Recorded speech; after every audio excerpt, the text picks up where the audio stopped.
नमस्कार, वंदे मातरम। मैं हूं श्यामगिरी। आप देख रहे हैं हमारा चैनल मुद्दा भारत का। मुद्दा भारत का यानी मुद्दा आपका। आज का हमारा मुद्दा है एनआईए का रेड और आईएसआई की बढ़ती भारत में गतिविधियों का। जी हाँ, भारत के आईएसआई की गतिविधियों के बारे में बात करें तो एक अपराधी है जो साकिब नाचन, ठाणे जिले का रहने वाला है और वो कई बार जो है खतरनाक जो है प्लान करने के आरोप में पकड़ा गया है। उसके बाद काफी विस्फोटक भी मिलते हैं, लेकिन सवाल ये उठता है कि बार बार उसकी जमानत क्यों हो जाती है और वो फिर से वही काम में लग जाता है। हालांकि एनआईए ने जो है ठाणे जिले में ही 40 जगहों पर रेड की थी और कई लोगों को उन्होंने गिरफ्तार भी किया है और आगे की खोजबीन चालू है। आज का हमारा मुद्दा यही है और हम इसी पर चर्चा करेंगे। हमारे साथ हैं हमारे सहयोगी जोशी जी हैं, विवेक जोशी जी। हम इसे जानेंगे कि जिस इस तरह के जो अपराधी होते हैं बार बार यही काम करते हैं तो क्यों उनको जमानत मिलती है, ये सबसे बड़ा सवाल रहेगा। तो आपका भी सवाल इससे रिलेटेड रहेगा तो हमें जरूर लिखिएगा कमेंट बॉक्स पे। और एक रिक्वेस्ट है आगे बढ़ने से पहले कि आपको जो है चैनल अगर पहली बार देख रहे हैं, लिंक के थ्रू देख रहे हैं, तो चैनल को सब्सक्राइब कर लीजिए, क्योंकि हम रोज कुछ ना कुछ मुद्दों पर जो है देश के मुद्दों पर हम चर्चा करते रहते हैं। आप तक हम तुरंत पहुंचे, इसके लिए आप जो है चैनल को सब्सक्राइब कर लीजिए। सर, आपका स्वागत है हमारे चैनल में एक बार फिर से।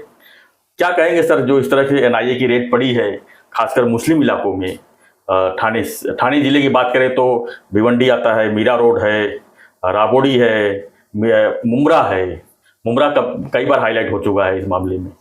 तो क्या कहेंगे कुल मिला के क्यों इस तरह का हो रहा है? इसमें किसका सपोर्ट रहता है खासकर, क्या देख रहे हैं आप?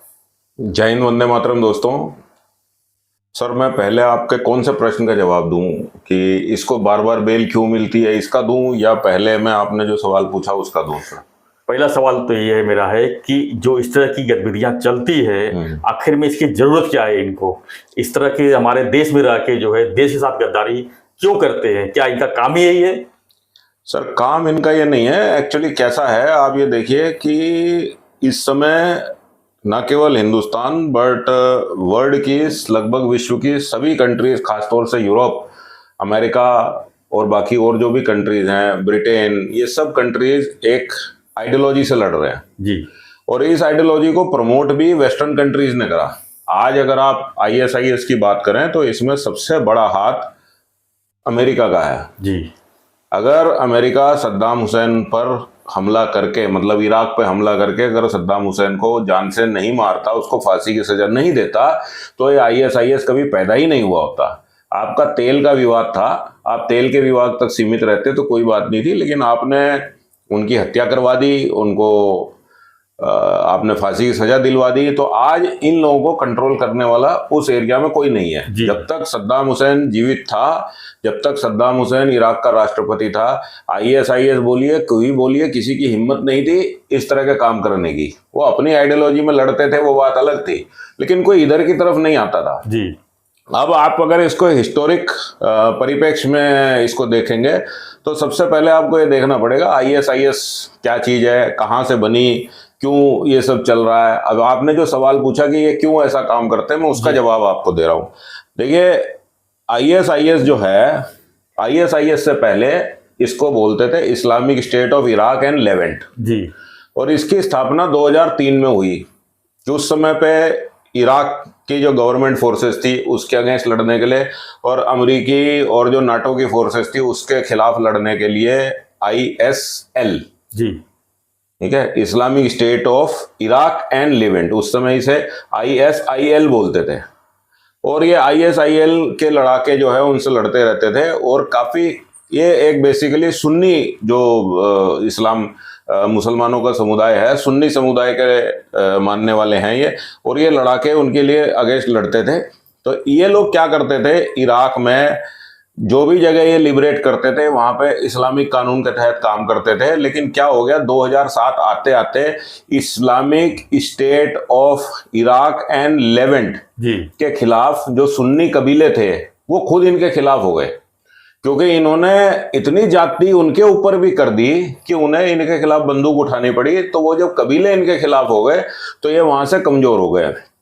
उसके बाद क्या हुआ कि 2010 में Islamic State of Iraq and Syria का जन्म हुआ और ये और कोई ऑर्गेनाइजेशन नहीं थी, ये ISIL ही थी। इसको इन्होंने दोबारा नाम दे दिया ISIS, जिसका हेड बना अबू बकर अल बगदादी। इससे बड़ा क्रूर आदमी, इससे बड़ा घटिया आदमी पूरे विश्व के इतिहास में आज तक आपको पैदा नहीं हुआ। और इन्होंने उसको खलीफ डिक्लेयर कर दिया, और जो भी इस्लामिक स्टेट के अंदर जो लोग आते थे उसको इन्होंने खलीफेट डिक्लेयर कर दिया। मतलब बेसिकली जो ISIS है, इसका काम यह है इस्लामिक रूल एस्टेब्लिश करना और सबको इस्लाम के अंडर लाना। और इसने अपने आप को बोला है कि मैं सारे अब मुसलमान जितने भी विश्व में सारे मुसलमान हैं, सबका मसीहा मैं ही हूं, सबका खलीफ मैं ही हूं, बगदादी। तो वो चीज डिस्प्यूट में है, वो बात अलग है। उसके साथ की अलग अलग ऑर्गेनाइजेशन भी हैं, लेकिन आप आज की डेट में आतंकवादियों से तो लड़ ही रहे हैं, लेकिन आप आतंकवादियों की आइडियोलॉजी से भी लड़ रहे हैं। अगर आप देखिए, आप आज एक आतंकवादी को मार देते हैं, दूसरा पैदा हो जाता है, क्योंकि जो वो सोच है जी वो वहीं रहती है। और इनकी सोच सिर्फ एक ही है, खुरासन मॉड्यूल होने दो, या फिर मतलब हिंदुस्तान में इस्लाम परस्ती का देश बनाने के लिए, इस्लामिक गवर्नेंस लाने के लिए, किसी भी तरह से ये जो आतंकवादी हैं, जो जिहादी हैं, ये वही काम कर रहे हैं। तो इसलिए ऐसा नहीं है कि इनको आज कोई खतरा है। अब इसमें क्या हो रहा है कि जो मुसलमान बच्चे हैं, आज मैं आपके चैनल पे ये अपील मैं आज मुस्लिम धर्मगुरुओं से करता हूं कि अब टाइम ये आ गया है जब आप अपने बच्चों को ये बताएं कि जो इराक में हुआ, जो ईरान में हुआ, या जो इजराइल और हमास में हो रहा है, ये तुम्हारे बच्चों की लड़ाई नहीं है जो तुम वहां जा जाके उनके साथ हाथ मिला के ये काम कर रहे हो। अब आप देखिए, थोड़ा सा आगे बढ़िए, उसके बाद क्या हुआ, पूरा विश्व ISIS के खिलाफ हो गया। नाटो ने बमबारी चालू कर दी, अमेरिका ने बमबारी चालू कर दी, सब ने बमबारी चालू कर दी। इराक की फोर्सेस दोबारा से रीग्रुप हो गई, सीरिया की फोर्सेस इनसे लड़ने लगी। तो 2019 आते आते ISIS का लगभग इंफ्रास्ट्रक्चर इन्होंने बर्बाद कर दिया और ISIS को खत्म कर दिया। और आप ये तारीख याद रखिएगा, जो तारीख है, इस तारीख का है 26 अक्टूबर 2019 जी। तो अमेरिकी और नाटो और इराकी फौजों ने घेर के अबू बकर बगदादी को जान से मार दिया जी। उसके बाद ही खत्म हो गया। लेकिन खत्म नहीं हुई, आपने लीडर खत्म कर दिया, उनका इंफ्रास्ट्रक्चर खत्म कर दिया, लेकिन इनके कई हजार लड़ाके जो थे वो आज भी हैं, और अब वो अलग अलग जगह फैल गए। उसके फैलने की वजह से ये लड़ाई जो है इनकी, ये कंटिन्यू रही। ये तो इसका हिस्टोरिकल परिप्रेक्ष्य है। अब मैं आपको हिंदुस्तान में जो हुआ वो बताता हूं। सितंबर 2020 का महीना था। Minister of state for home थे श्री जी किशन रेड्डी। इन्होंने राज्यसभा में ISIS की गतिविधियों के बारे में एक रिटर्न स्टेटमेंट दिया, और उसमें इन्होंने बताया केरला, कर्नाटका, आंध्र प्रदेश, तेलंगाना, महाराष्ट्र, तमिलनाडु, वेस्ट बंगाल, राजस्थान, बिहार, उत्तर प्रदेश, मध्य प्रदेश, जम्मू और कश्मीर जी में ISIS का फुटप्रिंट आ चुका है। जो पहले हमारी इन्वेस्टिगेटिव एजेंसी जो सोच रही थी कि ISIS वहां से यहाँ नहीं आएगा, वो चीज नहीं हट गई। लेकिन क्या हुआ, ISIS वहां से डायरेक्ट नहीं आया, लेकिन उन्होंने यहाँ पे लोकल रिक्रूट्स खड़े कर दिए। अब ये लोकल रिक्रूट जो खड़े कर दिए, तो उसकी वजह से भारत सरकार की जो एजेंसीज थी, उन्होंने साइबर स्पेस यानी कि जो इंटरनेट और ये सब के माध्यम है, उसके ऊपर भारतीय सरकार ने नजर रखनी शुरू कर दी, जहां से ये लोग पकड़े जाने लगे। उस समय पे ISIS के खिलाफ 17 केस भारत में रजिस्टर हुए और 122 एक्यूज को इन्होंने धरपकड़ करी थी। ये स्टेटमेंट उनका था। अब 2020 से लेके ये आगे चलता रहा। अब आपसे आज मैं बात करता हूँ, अभी रिसेंटली जो NIA ने रेड करी, जिसमें 44 जगह रेड करी और 15 लोग पकड़े। 15 लोगों में से सबसे बड़ा आदमी जो इन्होंने पकड़ा वो साकिब नाचन पकड़ा। साकिब नाचन तो मेरे ख्याल से भारत का लादेन ही बनने जा रहा है। वो बनने नहीं जा रहा, वो बन गया है। तो बन गया, मतलब उसको भारत का लादेन कह सकते हैं। हाँ, आप उसको भारत का लादेन कह सकते हैं। उससे पहले वो लादेन एकादशी हमें दे जाए, हमें उसका इंतजाम कर देना चाहिए। नहीं तो वो कोई ऐसी तारीख दे जाएगा जिसे हम भारत के लादेन एकादशी के नाम से हर साल मनाएंगे, जैसे अमेरिका लादेन एकादशी मनाता है 26 सितंबर। हाँ, अब मैं आपको ये बताता हूँ सर, इन लोगों का ओरिजिनल प्लान ये था कि ये भारत में एक तो रिक्रूटमेंट करें, और रिक्रूटमेंट के साथ अब इनके रिक्रूटमेंट इनके टारगेट पे वो मुसलमान नहीं है जो बंदूक या गोली चलाने के लिए तैयार हो। इनके टारगेट पे आज वो मुसलमान बच्चे हैं जी जिनको रेडिकलाइज करा जा सकता है। और रेडिकलाइजेशन में भी ये गरीब या अनपढ़ मुसलमान की बात नहीं कर रहे हैं, इनको पढ़े लिखे मुसलमान चाहिए। इंजीनियर लोग चाहिए, इंजीनियर चाहिए, आईटी इंजीनियर चाहिए, सिविल इंजीनियर चाहिए, मैकेनिकल इंजीनियर चाहिए, क्योंकि आज जी आतंकवाद का करने का तरीका बदल गया है। क्योंकि आज इन्होंने जो प्लानिंग करी वो आईईडी बनाने की प्लानिंग करी, कंट्रोल ब्लास्ट करने की प्लानिंग करी, और इन्होंने अकाउंट हैक करा, साइबर में ये घुस गए। इसके बाद इन्होंने सबसे बड़ी बात है जो इनकी प्लानिंग थी वो ड्रोन द्वारा अलग अलग जगहों पे हमले करने की इनकी प्लानिंग थी। और ये साकिब नाचन नाम का जो आदमी है, आप देखिए इसकी हिम्मत हिंदुस्तान में रहते हुए इतनी बढ़ गई है कि भिवंडी में पड़गा शहर को इन्होंने अल शाम डिक्लेयर कर दिया। अल शाम का मतलब आप समझते हैं, लिबरेटेड जोन, मतलब भारत के अधिकार से, भारत के अधिकार क्षेत्र से हमने इसे आजाद कर दिया और अब ये अलग कंट्री बन गई। ये सीरिया में, इराक में जैसे जैसे आईएसआईएस वाले वहां की जो लोकल टेरिटरी थी उसको छीन लेते थे वहां की सरकार से, उसको अल शाम डिक्लेयर कर देते थे। ये लिबरेटेड जोन है। ये बहुत गंभीर मामला है फ्रेंड्स, देखिए आप, अलशाम मतलब पड़गा को जो है अलशाम कहा है, पड़गा अलशाम बन गया। और साकिब नाचन को 2002 में 3 बम ब्लास्ट हुए थे, आपको याद होगा। हुआ था, एक सीजी में हुआ था, हाँ जी, ट्रेन के अंदर हुआ था बम ब्लास्ट। उसमें ये आदमी शामिल था। और ये एक्चुअली अगर आप ये देखिए, ये साकिब नाचन बहुत ही शातिर किस्म का आदमी है। ये कोई डायरेक्टली नहीं आता किसी चीज में। ये आपके सवाल का जवाब दे रहा हूं कि इसको बेल क्यों मिल जाती है बार बार, ये कंस्पिरेसी में शामिल रहता है। ये डायरेक्ट ब्लास्ट में कहीं शामिल नहीं रहता। इसको जो हुआ, अरेस्ट हुआ और जो इसके ऊपर केस चला, वो केस में इसको 10 साल की सजा लगी। और उस 10 साल की सजा में 7 साल ये ऑलरेडी अंडर ट्रायल अंदर था। उसके बाद सर इसको बेल मिली, क्योंकि मतलब भारत का कानून ऐसा है कि जितनी आपकी मैक्सिमम सजा है, अगर उसका आप 1/3 सजा काट चुके हो तो आप बेल के अधिकारी हो जाते हो। ये इसने बेल ली।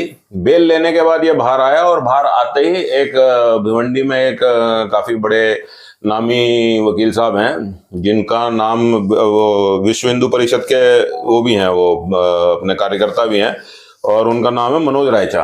उनके ऊपर गोली चली थी। उस गोली चलवाने के लिए, उस अटेम्प्ट टू मर्डर के केस में साकिब नाचन को दोबारा अरेस्ट करके इसको जेल में भेज दिया गया। फिर बाद में ये भले ही वहां से छूट गया। और अब इसके बारे में ये बताया जाता है कि जेल में रहते रहते इसने कानून की किताबें इतनी पढ़ ली हैं कि ये सेल्फ प्रोक्लेम्ड वकील बन चुका है। हाँ जी, ये अपनी पैरवी खुद करता है, बहुत केसेस में अपनी पैरवी खुद करता है। और फिर ये उसके बाद देखिए, भारत सरकार ने इसे 3 महीने पहले या 5 महीने पहले छोड़ दिया अच्छे बर्ताव के लिए। बर्ताव भी अच्छा करता है। जेल में रह के अच्छा बर्ताव किया इसने और बाहर आ गया। और बाहर आने के बाद आज इसने फिर से जेल में अच्छा बर्ताव, लेकिन बाहर तो देशद्रोही का बर्ताव। हाँ, अब आपको मैं इसके ऊपर थोड़ी सी और चीज बताता हूँ जो है। इस व्यक्ति ने, ये बीकॉम ग्रेजुएट है सर, पढ़ा लिखा। हाँ, पढ़ा लिखा आदमी है, बीकॉम ग्रेजुएट है। और इसके पास पड़गा बोरीवली वाला जो इलाका है उसमें बहुत जमीन है। पहले ये जमीन जायदाद का काम करता था, उसके बाद रेडिकलाइज हो गया। रेडिकलाइज होने के बाद ये सिमी यानी student Islamic movement of India का ये सेक्रेटरी रहा जी। उसके बाद जब सिमी पे बैन लगा तो इन्होंने सिमी को इंडियन मुजाहिदीन के नाम से दे दिया। अब आप इसका शातिर दिमाग देखिए, सिमी को इन्होंने बैन करके इंडियन मुजाहिदीन का नाम दिया। क्यों दिया? ताकि अरेस्ट को इवेड किया जा सके और जो कार्रवाई दूसरी एजेंसीज हमारे ऊपर कर सकती हैं वही काम हम कर रहे हैं, लेकिन दूसरा नाम देंगे। इसीलिए मैं कह रहा हूं कि आप इनका नाम बदल दीजिए जी, आइडियोलॉजी वही रहेगी। तो आज आप एक आइडियोलॉजी से लड़ रहे हैं, नाम से नहीं लड़ रहे। ये अपने आप में एक आइडियोलॉजी, अपने आप में एक विकृत सोच है। इसके पास बहुत सारी जमीनें हैं पड़गा विलेज में। इनके कुएं में कुछ हथियार भी मिले थे, काफी घातक हथियार। विजय सालस्कर ने कार्रवाई की, वो छुपा है उस समय पे 2003 की बात है। हाँ, जिस समय पे उस आर्म्स एक्ट का जो केस था वो उसी चीज के ऊपर था, क्योंकि इसने डर के मारे वो हथियार वहां छुपा दिए थे जो बाद में वहां से निकले जी। अभी ये फॉर्मर सेक्रेटरी रहा था सिमी का, और मार्च 2016 में आर्म्स जो आप बोल रहे हो ना, और एंटी टेरर एक्टिविटी करने के लिए 10 साल की इसको जेल हुई थी। फिर ये 2017 में बाहर आया। इसका एक लड़का भी है जी, जिसका नाम है साकिब नाचन जी। वो भी इसी गतिविधि में है, वो भी अरेस्ट है। पूना का जो टेररिस्ट का केस है, ISIS टेररिस्ट केस जिसको आप बोलते हैं, वो उसका केस है। उस समय पे क्या हुआ था मैं आपको बताता हूँ। जुलाई 2023 में जुल्फिकार अली बड़ौदावाला, मोहम्मद इमरान खान, मोहम्मद यूनिस साकी और सिमाब नसरुद्दीन काजी और अब्दुल कादिर पठान, इन लोगों को पूना पुलिस ने अरेस्ट किया। और एक इसमें आदमी है शहनवाज नाम से, ये 32 साल का है। आप सुनिए इसकी क्वालिफिकेशन। ये दिल्ली में रहने वाला एक माइनिंग इंजीनियर था और आतंकवादी गतिविधियों में लिप्त है, और इसको पुलिस ने पकड़ा। मोहम्मद, ये जो शहनवाज जो आदमी है, जो माइनिंग इंजीनियर है, इसने मोहम्मद इरफान खान और मोहम्मद यूनिस साकी नाम के 2 लड़कों के साथ पूना में एक बाइक चुराई। मैं बता रहा हूँ कि ये केस कैसे खुला। पूना में इन्होंने एक बाइक चुराई और उस बाइक को चुराने के केस में ये लोग पकड़े गए। जब इन लोगों से पूछताछ चल रही थी तब पुलिस को यह पता लगा कि राजस्थान में भी इन लोगों के ऊपर एक केस रजिस्टर्ड है, और उसमें एक कार में एक्सप्लोजिव डिवाइसेस पकड़े जाने की वजह से ये लोग वहां से फरार थे। तब उन्होंने इसको NIA को दिया और इनके पास 500 GB का डेटा मिला है, जिस डेटा में बम बनाने का तरीका, ड्रोन उड़ाने का तरीका, कैसे कौन कौन सी जगह पे हमको ब्लास्ट करना है, वो सारा तरीका। उसके बाद जब ये पूछताछ हुई तो उस पूछताछ होने के बाद जो ये NIA है, इन्होंने अलग अलग ठिकानों पे रेड डाली ताकि इनको पकड़ा जा सके। तो अपन सर, हम तो अपने चैनल के माध्यम से NIA को बहुत बहुत धन्यवाद देना चाहते हैं कि समय रहते हुए इतनी बड़ी कार्रवाई की और जो है और उनको सबको पकड़े गए हैं। लेकिन इसके बाद जो इससे जुड़े हुए लोग हैं वो पकड़े जाना बहुत जरूरी है, क्योंकि ये रक्त बीज की तरह जो है एक दूसरे की तरफ फैल रहे हैं। ये तो अभी सिर्फ एक पार्ट है सर जी। ये लोग कैंसर की तरह फैल चुके हैं, और जिस समाज में ये लोग फैल चुके हैं उस समाज को आज आगे बढ़ के ये बात कहनी पड़ेगी कि हमने अपने बच्चों को इंजीनियर, आतंकवादी बनने के लिए नहीं बनाया। बिल्कुल। देखिए, आप को सामने एक वीडियो चलाया जाता है जो मतलब गोधरा कांड की वजह से गुजरात रॉयट्स का, बार बार आप उसको दिखाने लगते हो। उसके बाद आप बाबरी मस्जिद की बात करते हो। तो सर, ये किस्से हो चुके हैं, हर सोसाइटी में ऐसे किस्से होते रहते हैं। लेकिन इसका मतलब ये नहीं है कि आप बंदूक उठा लो। आपके पास कानून है, आप कानून से अपनी लड़ाई लड़िए, आपको हिंदुस्तान में न्याय मिलेगा। आपको आतंकवादी बनने की कोई जरूरत नहीं है। और आज जो भी ISIS, एक्चुअल में जो ISIS है वो डिस्ट्रॉय हो चुकी है, वो उसका उतना फुटप्रिंट नहीं है। लेकिन ISIS के नाम पे, जैसे आज मैं आपको बताऊं, दाऊद इब्राहिम नाम का जो बदमाश है वो जिंदा है या मर गया किसी को मालूम नहीं है, लेकिन उसको जिंदा रखा हुआ है। अगर वो मर भी गया तो भी पाकिस्तान ने उसको जिंदा रखा हुआ है ताकि उसके नाम पे वो टेररिस्ट एक्टिविटीज करता रहे। In the same way Pakistan ने आज, क्योंकि अब वो डायरेक्टली नहीं आ पा रहा है वहां से, वो डायरेक्टली बम नहीं भेज पा रहा है, इसलिए उसने लोकल रिक्रूटमेंट करना चालू कर दिया है। और इन लोकल रिक्रूटमेंट करने की वजह से उसको, जो उसके वहां पे बैठे हुए हैंडलर्स हैं जिनसे वो ये टेलीफोन पे कांटेक्ट करते हैं, टेलीग्राम पे कांटेक्ट करते हैं, व्हाट्सएप पे कांटेक्ट करते हैं, और वो इनको डायरेक्शन देते हैं कि आज आप ये काम करो। अभी ये काम करने ही जा रहे थे, लेकिन उससे पहले ये पकड़े गए। और आज जो काम NIA ने किया है, आपके चैनल के माध्यम से मैं हिंदुस्तान की सभी जनता को यह कहना चाहूंगा, मैं आपको आज फिर से कह रहा हूं, आज से पहले भी मैंने एक बार ये बात कही थी कि आप ये मत सोचिए कि हर जगह आपको NIA या पुलिस आएगी बचाने के लिए। कुछ चीजें आपको भी करनी पड़ेंगी। इंटेलिजेंस गैदरिंग का काम, देखिए, आम जनता आतंकवाद से नहीं लड़ सकती, लेकिन इंटेलिजेंस गैदरिंग में आप पुलिस की, आप NIA की मदद कर सकते हैं। आपके आसपास क्या घट रहा है, आपके आसपास क्या हो रहा है। अभी मान लीजिए एक ऑर्गेनाइजेशन है जिसमें ऑल ऑफ द सडन कुछ बच्चे जो काम कर रहे हैं वो रेडिकलाइज बात करने लगे हैं जी, तो आपका एंटीना खड़ा होना चाहिए, वो आपको सिग्नल देना चाहिए कि हाँ भाई, यहाँ पे कुछ चीज गलत हो रही है। तो उस समय पे आपको उनकी काउंसलिंग करनी चाहिए, उनके माँ बाप से बात करनी चाहिए कि आपके बच्चे ये चीज देख रहे हैं और ये हो रहा है, आप इनको रोकिए। तो ये कलेक्टिव एफर्ट जब आएगा उससे रोकेगा। अदरवाइज आप आइडियोलॉजी से बंदूक के दम पे लड़ नहीं सकते, आप उसको रोक सकते हो। बिल्कुल। और जो इन्वेस्टिगेटिव एजेंसीज हैं या आर्मी, नेवी, एयरफोर्स, पुलिस वगैरह है, देखिए, इनके लिए तो 100% सक्सेसफुल होना बहुत जरूरी है। आपने एक बार मिस करा, जो 99 आपने सक्सेस दिए उसको कोई नहीं पूछेगा। एक बार जो मिस किया वो, उसके लिए आप बदनाम। और इन लोगों को, आतंकवादियों को क्या है, सिर्फ एक बार सक्सेसफुल होना है जी। ये ट्राई तो रोज करते हैं। तो इसलिए आज फिर से हिंदुस्तान में हर आदमी को सजग होना पड़ेगा और इस आइडियोलॉजी को मात देने के लिए काम करना पड़ेगा। बिल्कुल। लोगों को बताना पड़ेगा कि भाई ये दुनिया नहीं है जिसको तुम झेल रहे हो। तो कुल मिला के यही कह सकते हैं कि जो इस तरह की गतिविधियों में जो जो जो बच्चे लोग जो इसमें इन्वॉल्व हो रहे हैं उनके ऊपर नजर तो रखना ही है। साथ में जो है रेंट पे जो घर देते हैं खासकर उनके लिए भी एक चेतावनी है कि ऐसे लोगों को जो है गतिविधि में अगर शामिल है तो उनको घर भी नहीं दिया, क्योंकि ज़्यादा करके जो पकड़े गए ज़्यादा करके रेंट पे रहते हैं, कुछ महीने काम करते हैं फिर निकल जाते हैं, कहीं और चले जाते हैं। नहीं, जिनको आप रेंट पे एक्चुअली देखिए, जी। रेंट पे कोई आपसे घर मांगने आ रहा है, पढ़ा लिखा आदमी है, तो जाहिर सी बात है आपको नहीं समझ में आएगा कि वो क्या करने वाला है या नहीं करने वाला। लेकिन हाँ, इसमें एक सजग रहने की बहुत ज्यादा जरूरत है कि उसके साथ कौन लोग आ रहे हैं, कौन लोग मिल रहे हैं, कितना सीक्रेसी में काम चल रहा है, ये सारी चीजें जो हैं आपको अपने स्तर पे देखनी पड़ेंगी। और कहीं ना कहीं आपको अगर कहीं भी कोई खतरा दिखता है तो आप खुद से इन्वेस्टिगेशन ना करके आप पुलिस को बताइए। सर इसमें एक बड़ा सवाल ये भी उठता है कि सर एनआईए जो सेंट्रल एजेंसीज है उनको पता चल जाती है, लेकिन हमारे स्थानीय पुलिस को भी कुछ भी खबर नहीं लगती है और सीधा ये लोग अपने काम में सफल हो जाते हैं एकदम पूरी तरह से। सर क्या इसमें पुलिस की फेलियर नहीं लगती आपको? नहीं, फेलियर नहीं मैं कह सकता, लेकिन ये देखिए ये काम एक स्पेशलिस्ट का है जी। इसमें आपको साइबर का काम है, इंटेलिजेंस गैदरिंग का काम है, इसमें आपको लोगों पर नज़र रखनी है, इसमें मतलब एक डिफरेंट टाइप का, और पुलिसिंग जो मैकेनिज्म है वो डिफरेंट है। तो इसलिए एक स्पेशलिस्ट की जरूरत थी और उसी वजह से एनआईए का गठन हुआ, नेशनल इन्वेस्टिगेटिव एजेंसी का गठन हुआ। अभी आज देखिए आतंकवाद जो हो रहा है वो कोई स्टेट लेवल पे नहीं हो रहा, वो पूरे नेशनल लेवल पे हो रहा है। तो आप इतने सारी पुलिस के साथ कोऑर्डिनेट करेंगे, उससे अच्छा है कि एक एनआईए की टीम रहेगी, वो सेंट्रल एजेंसी रहेगी, उसके पास सारा डेटा रहेगा और सारी फोर्सेस उसके तहत रहेंगी, जैसे उससे काफी बेटर होगा। पुलिस का इसमें कोई फेलियर नहीं है, लेकिन हाँ ये है कि पुलिस की भी एक जो लोकल जिम्मेदारी है उसको वो करना भी पड़ेगा आगे चल के।